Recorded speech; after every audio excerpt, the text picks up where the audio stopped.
Hello అండి, అందరికీ నమస్తే. Good morning. నేను మీ శ్రీనివాస్ని. న్యూస్ అనాలిసిస్ వీడియోకి స్వాగతం. ముందుగా ఒక 5 నుంచి 6 నిమిషాల పాటు మహానాడు 2 రోజుల కార్యక్రమాలు ఎలా జరిగాయి ఏంటనేది అన్ని పత్రికల్లో రాశారు, అదొకటి చెప్తాను. ఆ తర్వాత ఇతర అంశాలు చాలా ఉన్నాయి. కర్ణాటక సీఎం మార్పు ఎటువంటి నాటకీయ పరిణామాలు లేకుండా ప్రశాంతంగానే జరిగింది. అలాగే ఇరాన్ అమెరికా యుద్ధానికి సంబంధించి ఒక అప్డేట్ ఏంటంటే, నిన్న యుద్ధం చేసుకున్నారు, మరోవైపు 60 రోజుల పాటు తాత్కాలిక కాల్పుల విరమణ పాటించారు మరోసారి. ఇలా కొన్ని అంశాలన్నీ కూడా చెప్పుకుందాం. సో ముఖ్యంగా మహానాడు ముగింపు స్పీచ్లో చంద్రబాబు గారు కొన్ని కీలకమైన అంశాల మీద మాట్లాడారు. దీనికి పెన్నా బనకచెర్లతో గోదావరి కావేరి అనుసంధానం చేస్తారని, 2029 ఎన్నికలకు ఇప్పటి నుంచే శ్రేణులు సిద్ధం కావాలి, అదరగొట్టిన వర్చువల్ మహానాడు ముగింపు సభలో చంద్రబాబు గొడ్డలి పార్టీకి అధికారం పోయినా అహంకారం తగ్గలేదని ధ్వజం. రాజకీయ పార్టీలన్నింటికీ అనుబంధ విభాగాలు ఉంటాయి, కానీ గొడ్డలి పార్టీ అనుబంధ విభాగాలు ఏంటో తెలుసా?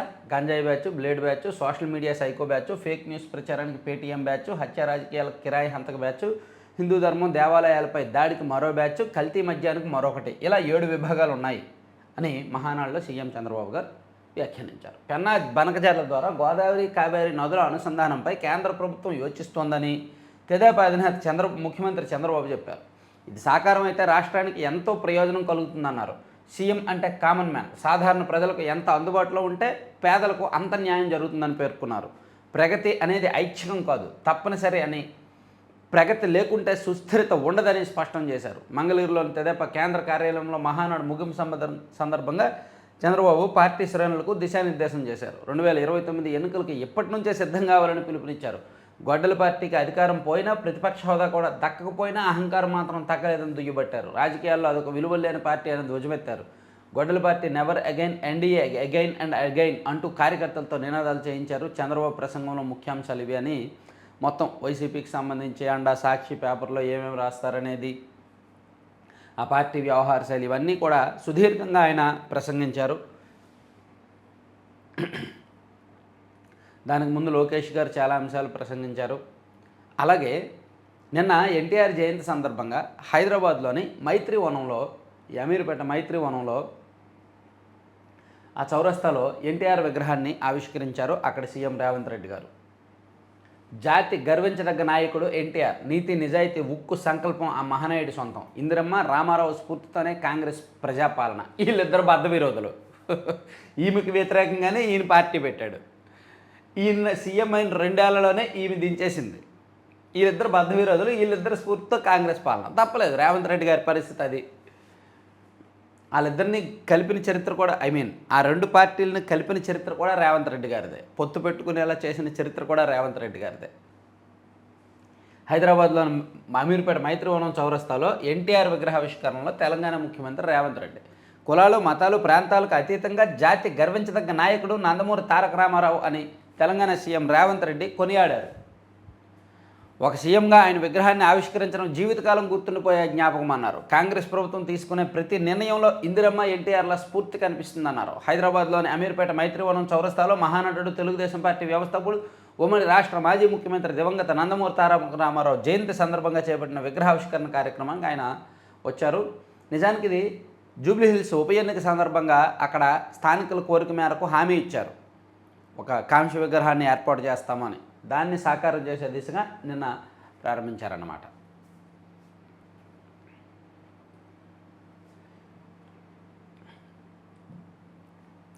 మహానాడు చరిత్ర ఉన్నంత వరకు తెలుగువారి గుండెల్లో ఎన్టీఆర్. సినీ రాజకీయ చరిత్రలో ఆయన మార్గం అనితర సాధ్యం. అన్నగారి ఆశయాలు కొనసాగిస్తున్నాం. మహానాడులో తెదేపా అధినేత సీఎం చంద్రబాబు ఘననివ్వాలి. ఎన్టీఆర్కు భారతరత్న ప్రకటించాలని ఏకగ్రీవ తీర్మానం. ఓహో, ఒక 100వ తీర్మానం అనుకుంటా ఇది, ఎన్టీఆర్కు భారతరత్న ప్రకటించాలని. సో పోయికాపాన పాతాళంలో పాతి పెడతాం. మేము చేసిన అభివృద్ధి సంక్షేమాన్ని చెప్పుకోలేకే గతంలో ఓడిపోయాం. ఇక ఆ ఛాన్స్ జగన్కు ఇవ్వం. తాత వేటకడవలతో, తండ్రి కత్తులతో రాజకీయం. జగన్ గొడ్డలతో దాన్ని కొనసాగిస్తూ రాష్ట్రాన్ని నాశనం చేసేందుకు కుట్రలు. విధ్వంసం నుంచి వికాసం వైపు తీర్మానంలో విరుచుకుపడిన మంత్రి అచ్చెన్నాయుడు. వెన్నుపోటు అనే పదం జగన్కే వర్తిస్తుందని, జగన్ విడుదల చేసిన బుక్లెట్ పేరు వెన్నుపోటు ఆయనకే వర్తిస్తుంది. వైఎస్ కుటుంబం బతకలేని పరిస్థితుల్లో ఉండి కాంగ్రెస్ పార్టీ ఆదరణతో సీఎం అయ్యారు. ఆ అధికారాన్ని అడ్డుపెట్టుకుని 1,00,000 కోట్లు సంపాదించుకున్న జగన్ తండ్రి చనిపోయాక తనకు సీఎం పదవి ఇవ్వలేదని పార్టీనే వదిలేశారు. అది వెన్నుపోటు అంటే అని చెప్పుకొచ్చారు. డిఎస్సి పోస్టులకు డబ్బులు ఇచ్చినట్టు ఒక్కరితోనైనా చెప్పించగలరా? జగన్కు లోకేష్ సవాల్. ఎంతో పారదర్శకంగా జరిగిన టీచర్ పోస్టుల నియామక ప్రక్రియపై జగన్ అసత్యాలు ప్రచారం చేయడంపై దారుణమని మంత్రి లోకేష్ ధ్వజమెత్తారు. టీచర్ ఉద్యోగం వచ్చిన ఒక్క అభ్యర్థి అయినా తీసుకొచ్చి నాకు కానీ అధికారులకు కానీ డబ్బులు ఇచ్చినట్టు చెప్పించగలరా అని సవాల్ విసిరారు. తప్పు జరిగితే కోర్టులు ఎందుకు క్లీన్ చిట్ ఇస్తాయని ప్రశ్నించారు. వైసీపీ ఆలోచించుకోవాల్సిన విషయం, మెగా డిఎస్సిలో నిజంగా తప్పులు జరిగితే, అన్యాయం జరిగితే కోర్టులకు వెళ్ళాలి కదా. ఎందుకు వీళ్ళు కోర్టులకు వెళ్లకుండా ఓన్లీ ఫేక్ మీడియాలోనూ సోషల్ మీడియాలోనూ ఎందుకు ప్రచారాలు చేస్తున్నారు? కోర్టుకు వెళ్ళాలిగా, చాలా పెద్ద అంశం కదా అది. ఇక 2 ఏళ్లలో 20,000 కోట్ల రైల్వే ప్రాజెక్టులని రాష్ట్రానికి కేంద్రం సాయం మీద తీర్మానం.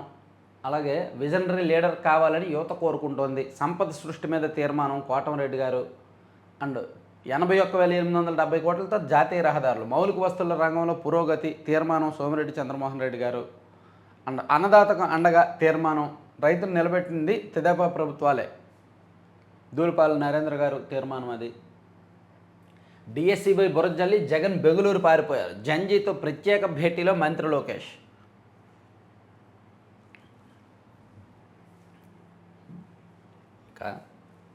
మొత్తం మహిళా నాయకులందరితో కూడా లోకేష్ గారు, తర్వాత మన ప్రభుత్వమే మళ్ళీ రావాలి, తెలుగు జాతి నష్టపోకూడదంటే అదే జరగాలి, గుజరాత్ అభివృద్ధి నమూనా సాధించాలంటే గొడ్డలి పార్టీ ఆపాలి, కేంద్ర మంత్రి రామ్మోహన్ నాయుడు. ఆ విధ్వంసకర పాలన మళ్ళీ రాకూడదు, హోంమంత్రి అనిత. సుస్థిర పాలన నిరంతర పాలన తీర్మానాన్ని రామ్మోహన్ నాయుడు ప్రవేశపెట్టారు. ఇక శాంతి భద్రత తీర్మానాన్ని పంచమర్తి అనురాధ ప్రవేశపెట్టారంట. తర్వాత పోరాటాలు తీర్మానాన్ని గోరంట్ల బుచ్చయ్య చౌదరి. అండ్ నా దేశం నా బాధ్యత తీర్మానమేమో ఏలూరు సాంబశివరావు గారు. అండ్ తెలుగు జాతి విశ్వఖ్యాతి తీర్మానాన్ని కోన రవికుమార్ గారు. దేవాలయాల పరిరక్షణ తీర్మానాన్ని దేవాదాయ శాఖ మంత్రి ఆనం గారు. ఇలా రెండో రోజు 13 కోట్లు విరాళాలంట. ఇలా ఈ స్పీచ్లు అది ఇది మొత్తం ఇచ్చారు. దీన్ని ఆంధ్రజ్యోతిలో ఇలా రాశారు. హైబ్రిడ్ మహానాడు సూపర్ హిట్, 24.5 లక్షల మంది హాజరుతో రికార్డు, మహిళా రిజర్వేషన్ సహా 21 తీర్మానాలు, మొత్తం 21 తీర్మానాలు. అందులో మహిళా రిజర్వేషన్ అనేది అత్యంత కీలకమైనది. సో 24.5 లక్షల మంది హాజరయ్యారంటండి. గొడ్డల party never again, NDA again and again, ఇదే మన నినాదం. బాబు రాష్ట్రంపై గొడ్డలు వేటు పడకూడదని ఆయన మాట్లాడిన అంశాలు కూడా ఇచ్చారు. అలాగే సంస్కరణలో మేమే టాపు, 33% మహిళా రిజర్వేషన్ అమలు చేసి తీరుతాం, ఇప్పటి నుంచే మహిళా నాయకత్వాన్ని తయారు చేస్తాం, జన్జీ ఆశయాలకు తగ్గట్టు మారాలి, స్థానిక సంస్థల ఎన్నికలకు టీడీపీ సిద్ధం, జగన్లా ఏకపక్ష ఏకగ్రీవాలు చేసుకోబోం, డిఎస్సిలో అక్రమాలను జగన్ నిరూపించగలరా, ఆయనతో చర్చకు నేను రెడీ అని లోకేష్ గారు చెప్పారు. ఎన్టీఆర్కు భారతరత్న ఇవ్వాలి, ఇస్తారు, రెడీకి పట్టుకున్నారు, వెళ్ళి తెచ్చేసుకోండి. ఎన్టీఆర్ జీవితం స్ఫూర్తిదాయకం, ఆయన ఆశయాలు నెరవేర్చేందుకు కూటమి కట్టుబడి ఉంది మోదీ. సో మహానాడు అంశాలతో పాటు హైదరాబాద్లో ఎన్టీఆర్ విగ్రహావిష్కరణ కూడా ఇక్కడ రాశారు. అండ్ ఆంధ్రప్రభలో కూడా అదే రాశారు. కార్యకర్త అధినేత తెదేపాను మోసేది మోయబోయేది కార్యకర్తే అని తెదేపా మహానాడు అంశాన్ని మొత్తం ఇక్కడ ట్రెండ్ సెట్టర్గా మహానాడు అండ్ జన్జీ కోసం సంస్కరణలు, తెదేపా క్యాడర్ ఉమెన్ పవర్ అనే అంశాలను కూడా హైలైట్ చేశారనమాట. ఆంధ్రప్రభలో కూడా బాగానే రాసుకొచ్చారు, మహానాడుకి సంబంధించి క్లియర్గా హైలైట్ చేస్తూ కీలకంగా రాశారు. సాక్షిలో ఇది హామీలు మరిచి మహానాటకం అని, సూపర్ సక్సెస్లో 7లపై చర్చించకుండా మహానాడు పేరుతో గొప్ప హైడ్రామా, 2 ఏళ్లలో ప్రజలకు ఇచ్చిన హామీలపై కనీస చర్చ లేకుండా అంతా బాబు భజన, తాము కొత్తవి ఇవ్వకపోయినా జగన్ ఇచ్చిన పథకాలన్నీ ఎందుకు రద్దు చేశారో చెప్పకుండా వంచన, విద్య వైద్యం వ్యవసాయ రంగాలు నిర్వీర్యం చర్చించకుండా దాటవేత, 6 లక్షల పెన్షన్లు ఎందుకు తగ్గాయి, 50 ఏళ్లకే పింఛన్ ఇస్తామన్న హామీ ఏమైంది, మెగా డిఎస్సిలో అర్హులకు తీవ్ర అన్యాయంపై మాట మాత్రమైనా చర్చించరా, ఇప్పుడు బాబు క్యాబినెట్లో రాజ్యసభలో మహిళలకు అవకాశం కల్పించకుండా ఎప్పుడో జరిగే ఎన్నికల్లో 33% రిజర్వేషన్లు ఇస్తామంటూ మరో వంచన, మొత్తంగా బోరు కొట్టించే ప్రసంగాలు, జగన్పై వ్యక్తిగత విమర్శలు మినహా మహానాడులో ఏ ఒక్క అంశంపై అయినా నిర్మాణాత్మక చర్చ ఏది, డిజిటల్ డ్రామా అటర్ ఫ్లాప్, వెలవలబోయిన క్లస్టర్ ప్రయాంగనాలు, వీళ్ళకే సాధ్యమయ్యే వార్త ఒకటి రాశారు. ఓ పనికిమాలిన వార్త, పనికిమాలిన పత్రిక, పనికిమాలిన వార్త, మొత్తం ఇవన్నీ రాసుకొచ్చారు. హామీల మీద చర్చించలేదు, అంతా బాబు భజన, మన నాటకం అని. అంతేలే, తప్ప ఇంకేం రాస్తారు చెప్పండి, వీళ్ళకేం పని ఉంది. సో మహానాడు సంబంధించిన అంశం పక్కన పెడితే, కుర్చీ దిగిపోయిన సిద్ధరామయ్య. సో కర్ణాటక ముఖ్యమంత్రిగా సిద్ధరామయ్య గారు రాజీనామా చేశారు. జాతీయ రాజకీయాలకు కూడా వెళ్ళబోను అని ప్రకటించారు. తదుపరి సీఎంగా డీకే శివకుమార్కి అవకాశాలు. కర్ణాటక ముఖ్యమంత్రి సిద్ధరామయ్య తన పదవికి రాజీనామా చేశారు. కొందరు మంత్రులు, అభిమానులు వద్దన్నా వెనకడుగు వేయలేదు. కాంగ్రెస్ అధిష్టానం సూచనతో గురువారం మంత్రివర్గ సహచరులకు అల్పాహార సమావేశానికి ఆహ్వానించి తాను రాజీనామా చేస్తున్నట్టు నిర్ణయం ప్రకటించారు. మధ్యాహ్నం 2:45 గంటలకు లోక్భవన్కు ఉప ముఖ్యమంత్రి డీకే శివకుమార్ మంత్రివర్గ సహచరులతో వెళ్ళి గవర్నర్ ప్రత్యేక కార్యదర్శి ప్రభు శంకర్కు కలిసి రాజీనామా పత్రం సమర్పించారు. అలాగే జగన్ పిఏ కేఎన్ఆర్కు బినామీలు ఉంటారు. ఈయనే ఒకరికి పిఏ, ఈయనకి ఇంకా బినామీలు ఉన్నారంట కొంతమంది. వైకాపా అధికార ప్రతినిధి పుత్తా శివశంకర్ రెడ్డి పేరిట ఆస్తుల కొనుగోలు. మద్యం కుంభకోణంపై సిట్ దర్యాప్తులో వెలుగులోకి. తాడేపల్లిలోని శివశంకర్ రెడ్డి నివాసంలో సోదాలు. నేడు విచారణకు హాజరు కావాలంటూ నోటీసులు. రెండో రోజు 10 గంటల పాటు కేఎన్ఆర్ను విచారించిన సిట్. వైకాపా హయాంలో జరిగిన వేల కోట్ల మద్యం కుంభకోణంలో కొల్లగొట్టిన లంచాల సొమ్ముతో కొంత వెనకేసుకున్నారనే అభియోగాలు ఎదుర్కొంటున్న వైకాపా అధినేత జగన్ పిఏ కె నాగేశ్వరరెడ్డికి బినామీలు ఉన్నట్టు సిట్ గుర్తించింది. మద్యం లంచాల సొమ్ముతో కొన్న ఆస్తులు పెట్టిన పెట్టుబడులన్నీ తన పేరిట, తన కుటుంబీకుల పేరిటే ఉంటే ఇబ్బందులు ఎదురవుతాయనే ఉద్దేశంతో కొన్నింటిని బినామీల పేరిట పెట్టినట్టు తేల్చింది. వైకాపా రాష్ట్ర అధికార ప్రతినిధి పుత్తా శివశంకర్ రెడ్డి ఆ బినామీల్లో ఒకరని సిట్ విచారణలో వెల్లడైంది. అదనమాట సంగతి. ఇక రాజకేశ్వర రెడ్డికి అన్నీ తెలుసు. ఈడీ విచారణలో వెల్లడించానన్న విజయసాయిరెడ్డి. పాపం ఈయన ఒక్కరినే టార్గెట్ చేశాడు, రాజకేశ్వర రెడ్డినే టార్గెట్ చేశాడు ఈయన విజయసాయిరెడ్డి. ఈయనకు రావాల్సింది ఆయన తినేసాడేమో మరి. ఇక నీట్ పునఃపరీక్షపై ప్రధాని పర్యవేక్షణ. ప్రశ్నపత్రాల రవాణాకు వాయుసేన విమానాలు. దేశవ్యాప్తంగా సంచలనం సృష్టించిన నీట్ యూజీ పునఃపరీక్షపై నేరుగా ప్రధానమంత్రి రంగంలోకి దిగారా? అవునంటున్నాయి అధికార వర్గాలు. వచ్చే నెల 21న జరిగే నీట్ పునఃపరీక్షలో ఎలాంటి లోపాలు తలెత్తకుండా మొత్తం ప్రక్రియను ప్రధాని మోదీ నిశితంగా పరిశీలిస్తున్నారు. దాదాపు 23 లక్షల మంది హాజరు కానున్న ఈ పరీక్షకు సంబంధించి ప్రతి విషయాన్ని ఆయన తెలుసుకుంటున్నారు. మొత్తం అయిపోయిన తర్వాత, కాలిపోయిన తర్వాత ఇప్పుడు మళ్ళీ ఫ్రెష్గా మీరు కట్టండి, నేను దగ్గరుండి చూసుకుంటా అంటున్నాడు. 23 లక్షల మందిలో ఒక నెల 15 రోజుల పాటు ఒక రకమైన అశాంతి, ఒక రకమైన అభద్రతకు కారణం ఏంటి? కేంద్ర ప్రభుత్వం కాదా? ఇక తాత్కాలిక ఒప్పందం. 60 రోజుల కాల్పుల విరమణ, అణుచర్చలకు ఇరాన్ అమెరికా అంగీకారం. ట్రంప్ సంతకం కోసం ఎదురుచూపులు. అమెరికాతో ఒప్పందాన్ని ధృవీకరించిన ఇరాన్.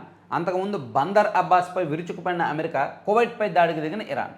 కాల్పుల విరమణ ఒప్పందాలు చేసుకుంటున్నారు, దౌత్య సంబంధాలు మెరుగుపరిచే ఒప్పందాలు చేసుకుంటున్నారు. అసలు యుద్ధమే వద్దు అని ఒప్పందాలు అంగీకారానికి వస్తున్నారు, చర్చలు జరుగుతున్నాయి. మరోవైపు ఒకరి మీద ఒకరు దాడులు చేసుకున్నారు. యాజ్ యూజువల్ బందర్ అబ్బాస్ మీద అమెరికా విరుచుకుపడితే కువైట్ మీద ఏమో ఇరాన్ దాడికి దిగింది.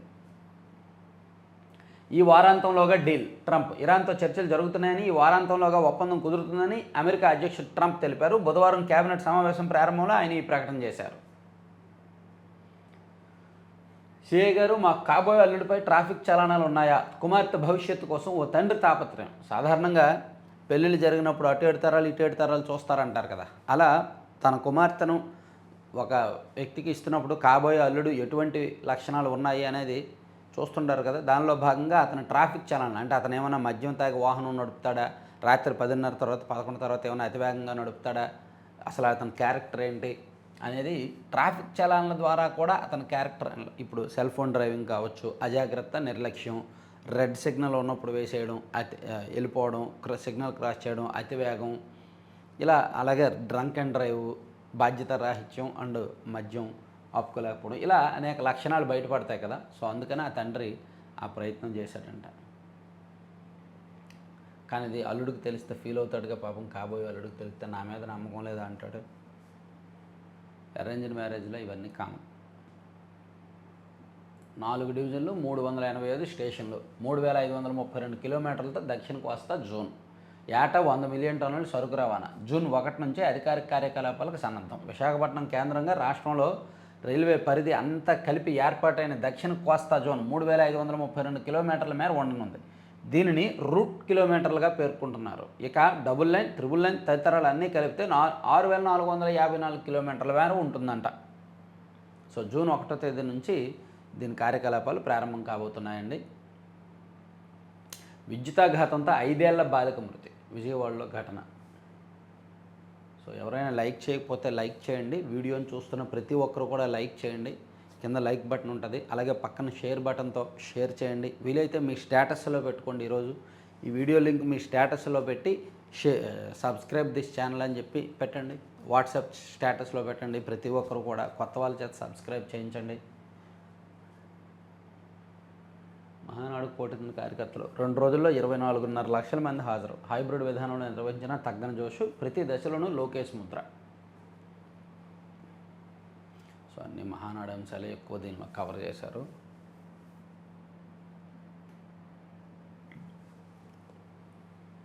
ముప్పై 36 ప్రాంతీయ పార్టీల ఆదాయం 1192 కోట్లంట. తొలి స్థానంలో తెదేపా, 3, 4, 7 స్థానాల్లో వైకాపా, భరాస, జనసేన. ఈ ఏడాది అత్యధికంగా తెలుగుదేశం పార్టీకి 228 కోట్ల ఆదాయం వచ్చింది. ఇందులో రుసుములు, చందాల రూపంలో 120 కోట్లు, స్వచ్ఛంద విరాళాల రూపంలో 85.5 కోట్లు. ఇందులో షిరిడి సాయి ఇచ్చింది ఎంత, శ్రీ చైతన్య వాళ్ళు ఇచ్చింది ఎంత? శ్రీ చైతన్య విద్యా సంస్థలు కూడా టీడీపీకి ఎలక్టోరల్ బాండ్స్ ఇస్తున్నాయి తెలుసుగా. శ్రీ చైతన్య పేదవాడి రక్తాన్ని పీల్చి పిల్లల కార్పొరేట్ విద్య అందిస్తాయని పేరుతో బట్టీలు చెప్తారు. వాళ్ళ దగ్గర నుంచి టీడీపీ లంచాలు తీసుకుంటుంది. సిగ్గు ఉండాలి. షిరిడి సాయి జగన్ బినామీ అని 5 ఏళ్ళు గొంతెత్తి వాళ్ళ మీదే పడిపోయి ఇప్పుడు వాళ్ళకే 1000 కోట్ల కాంట్రాక్ట్లు ఇచ్చి వాళ్ళ దగ్గర నుంచి ఎలక్టోరల్ బాండ్స్ రూపంలో అధికారికంగా కొంత, అనధికారికంగా కొంత తీసుకుంటున్నారు. సిగ్గు ఉండాలి. రాజకీయాల్లో చాలా వాళ్ళకు ఉండదు, ఉండవు పార్టీలకి. వైకాపాకు విరాళాల రూపంలో 140 కోట్లు వచ్చాయంట. అండ్ జనసేనకు 64 కోట్ల విరాళం వచ్చిందంట.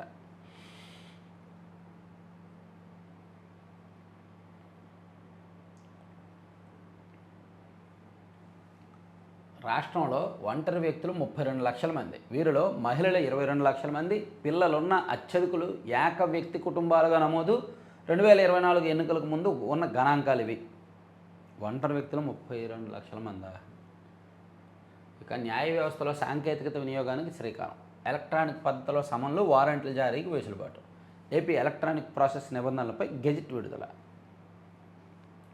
జూన్ 10న ఎస్వీయూలో ఒకేసారి 6 స్నాతకోత్సవాలు, 3 గౌరవ డాక్టరేట్లు, 2827 మందికి పిహెచ్డీలు, 498 మందికి స్వర్ణ పథకాలు. వైకాపా నేత జక్కంపూడి రాజాపై కేసు. గ్యాప్ 2 క్లే రీచ్లో ఆకృతులకు సూత్రప్రాయ ఆమోదం. చర్చించిన పోలవరం విదేశీ నిపుణుల బృందం సభ్యుడు హెంచ్ బెర్గర్. సో పోలవరంలో గ్యాప్ 2లో రీచ్లో ఆకృతులకు సూత్రప్రాయంగా అంగీకారం ఆమోదించారంట. ఇక పారిపోను నాకెందుకు ఈ బోను. మల పరీక్షతో డయాబెటిక్ రెటినోపతి ముందుగానే గుర్తింపు. ఎల్వి ప్రసాద్ కంటి ఆసుపత్రి అధ్యయనం. రాష్ట్రంలో పరిమితిని మించి ధూళికణాలు. విశాఖలో మరీ ఎక్కువ. విశాఖలో పొల్యూషన్ ఎక్కువ ఉందంట. ఇక తెలుగువారి ఆత్మగౌరవ ప్రతీక ఎన్టీఆర్. కుటుంబ సభ్యులు, పార్టీ శ్రేణుల అభిమానులు గణనివ్వాలి.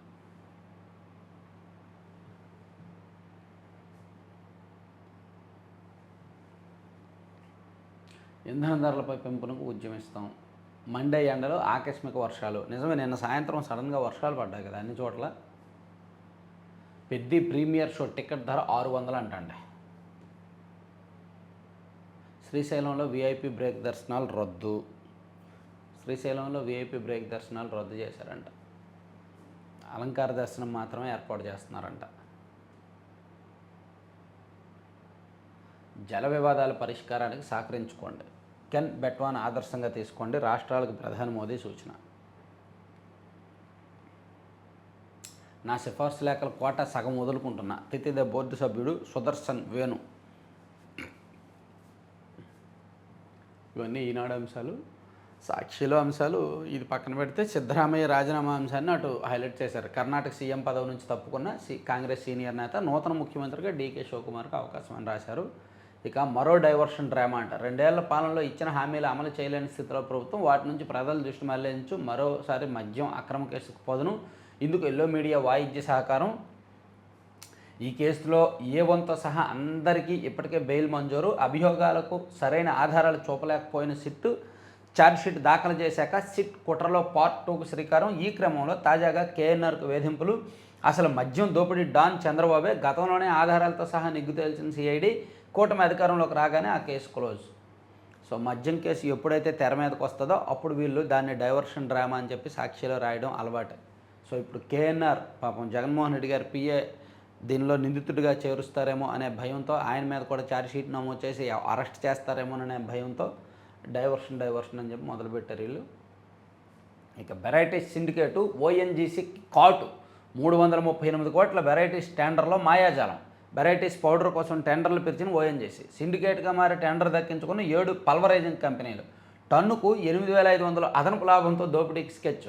140 టన్నుల సరఫరా అర్హత ఉన్న మిల్లులకి ఏకంగా 2.82 లక్షల టన్నుల ఆర్డర్. క్వాలిటీ తక్కువ, బి గ్రేడ్ ఇవ్వాల్సింది సి గ్రేడు డి గ్రేడు ఇచ్చేస్తారు. L1 L2 కంపెనీల ధరల మధ్య తేడా కేవలం 20 పైసలే. ఏపీఎండీసీ బ్లాక్ లిస్ట్ చేసిన సహృత మినరల్స్కి అవకాశం ఇచ్చిన ఓఎన్జీసీ. టెండర్ నిబంధనల్లో మార్పుతో ఏపీఎండీసీ టెండర్ల నుంచి తప్పించిన వైనం. లో గ్రేడ్ వ్యర్థాల సరఫరాతో కొన్నేళ్లుగా ఇవే కంపెనీలు కోట్లు కొట్టేసినట్టు ఆరోపణలు. ఇదే జరుగుతోంది అక్కడ. బి గ్రేడ్ ఇవ్వాలి ఓఎన్జీసీకి, కానీ అలా ఇవ్వకుండా సి గ్రేడు డి గ్రేడు ఇచ్చేస్తారు. ఇచ్చేసి తక్కువ రేటు ఉన్నవి ఎక్కువ రేటుకి అమ్మేస్తున్నారనమాట. అలా వేల కోట్లు కొట్టేస్తున్నారు. సో దీని మీద ప్రభుత్వానికి తెలుసు. ఈనాడు ఆంధ్రజ్యోతిలో వార్తలు వచ్చాయి, ఎన్నో సోషల్ మీడియా పేజీల్లో వార్తలు వచ్చాయి. అయినా సరే ప్రభుత్వం సీఎం కుట్టినట్టు అయినా వ్యవహరించట్లేదు. ఓఎన్జీసీ కూడా అలాగే అలవాటు పడిపోయారు. వేల కోట్లు 100 కోట్ల వ్యవహారాలు. న్యాయ వ్యవస్థలో డిజిటల్ విప్లవం. ఏపీ ఎలక్ట్రానిక్ ప్రక్రియ నిబంధనలు తీసుకొచ్చిన హైకోర్టు. వాట్సాప్ ద్వారా సమన్లు వారెంట్లు. బ్లూటిక్ పడిందా అవి అందుకున్నట్టే. డిజిటల్ డేటాతో వేగవంతంగానున్న కేసుల విచారణ. ఇక మీదట నోటీసులు ఇళ్ళకి వెళ్ళడం, ఆడ అందుబాటులో లేకపోతే గోడ కంటించడం, వాడేమో నాకు రాలేదు నోటీసులు రాలేదని చెప్పడం, ఇవన్నీ కాదు. వాట్సాప్లో పంపిస్తారు. దానికి బ్లూటిక్ పడిందంటే చూసినట్టే. అది కోర్టు ధృవీకరిస్తుంది ఇతను నోటీసులు అందుకున్నట్టే అని. కొంతమంది బ్లూటిక్ ఆఫ్ చేసుకుంటారు. అప్పుడేంటి పరిస్థితి? బాబు కోతలు కాదు అంతరాయాలు అనండి. విద్యుత్ కోతలపై చంద్రబాబు సర్కారు కొత్త పాట. కోతలు లేవు అంతా రాయాలంటున్న విద్యుత్ మంత్రి. మంత్రి బాటలోనే జిల్లాల్లో అధికారుల ప్రకటన. నిరంతర విద్యుత్ సరఫరాలో ప్రభుత్వం విఫలం. ఉన్నాయి విద్యుత్ కోతలు అయితే ఉన్నాయి. అది బ్రేక్ డౌన్ అవుతున్నాయి. అవసరానికి మించి డిమాండ్ ఎక్కువ పీక్స్కి వెళ్తోంది. అక్కడక్కడ ట్రాన్స్ఫార్మర్లు కాలిపోతున్నాయి, పేలిపోతున్నాయి. విద్యుత్ కోతలు అయితే ఉన్నాయి, లేవు అని చెప్పలేం. ఇక డీమెరిట్ డిఎస్సి తప్పులు తడక పోస్టుల భర్తీ. డిఎస్సి బాధితులకు మొండిచాయి. వీళ్ళు డిఎస్సి మీద ఏం రాసినా నమ్మొద్దండి సాక్షి వాళ్ళు. వీళ్ళు కోర్టులో పిటిషన్ వేసి కోర్టులోనే, ఎందుకంటే అది సున్నితమైన అంశాన్ని వైసీపీ హయాంలో ఇవ్వలేని డిఎస్సిని కూటమి ఇచ్చేసరికి దాన్ని ఎలాగైనా చెడగొట్టాలని, దాన్ని ఎలాగైనా గందరగోళం చేయాలని, రాజకీయంగా వాడుకోవాలని వైసీపీ వాళ్ళ కుట్రది. ఇక ఈరోజు క్వాలిఫైయర్ 2 జరగబోతోంది. గుజరాత్కి అండ్ రాజస్థాన్ రాయల్స్కి. మీ ఫేవరెట్ ఎవరు అనేది కామెంట్ చేయండి. రాజస్థాన్ రాయల్స్ అయితే ప్రధాన బలం వైభవ్ సూర్యవంశీ. అతను ఆడిన ప్రతి మ్యాచ్ గెలుస్తున్నారు. సో వైభవ్ సూర్యవంశీ, జైస్వాల్ అండ్ జురెల్ వీళ్ళు ముగ్గురే ప్రధానం రాజస్థాన్లో. గుజరాత్లో సాయి సుదర్శన్ అండ్ శుభ్మన్ గిల్ వాళ్ళిద్దరూ ప్రధానంగా ఆడుతున్నారు. సో ఎవరు వెళ్ళే అవకాశం ఉంది ఫైనల్కి అనేది కూడా కామెంట్ చేయండి ఒకసారి సరదాగా. సో సాక్షిని పక్కన పెట్టేద్దాం. ఆంధ్రజ్యోతిలో 11,000 మంది టీచర్లకు ఓపీఎస్ అంటండి. సీఎంఓకి చేరిన కీలక ఫైలు, త్వరలో జీవో ఇవ్వనున్న ప్రభుత్వం. ఇక జగన్ అధికారాలతో పిఏ దోపిడీ పర్వం. 10,000 జీతం నుంచి కేఎన్ఆర్ 100 కోట్ల కబ్జాలు, వసూళ్లు, సెటిల్మెంట్ల జోరు. ఎన్ఆర్ఐని బెదిరించి కృష్ణాలో 40 ఎకరాల స్వాహా. తిరుపతిలో హదిరాంజీ మఠం భూముల కబ్జా.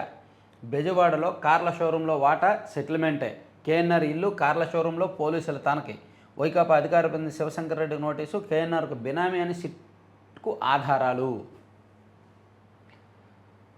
మళ్ళీ బొగ్గుమన్న పశ్చిమాసియా. పరస్పర సహకారంతో జల వివాదాలు పరిష్కారం. ఓకే. కర్ణాటక గద్దెపై డీకే ఓకే.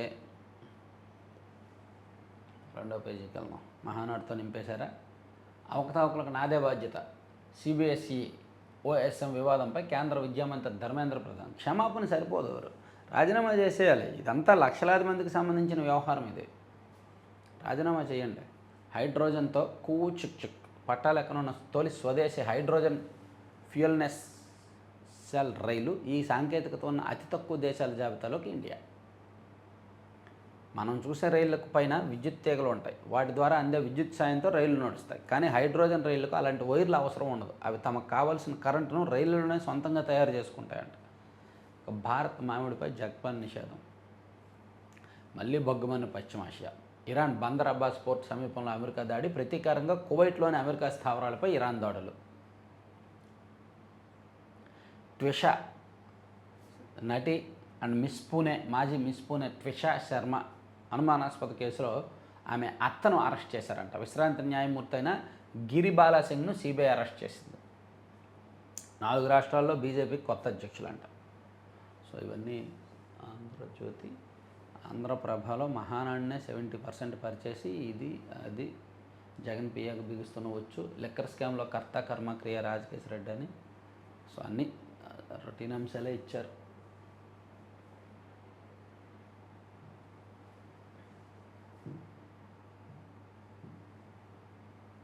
వేతనం 0, డివిడెంట్ 6. ఇక్కడ మహానాడు అని ఆయన నింపేశారా. పార్టీకి విరాళాలు ఇచ్చిన వారికి సీఎం అభినందనలు అంట.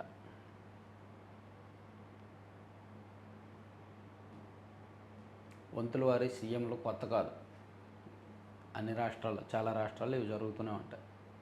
ఓకే, ఇవ్వండి 4 పత్రికల్లో వచ్చిన కీలకమైన అంశాలు. చివరి వరకు చూసిన ప్రతి ఒక్కరికి ధన్యవాదాలు. Thank you.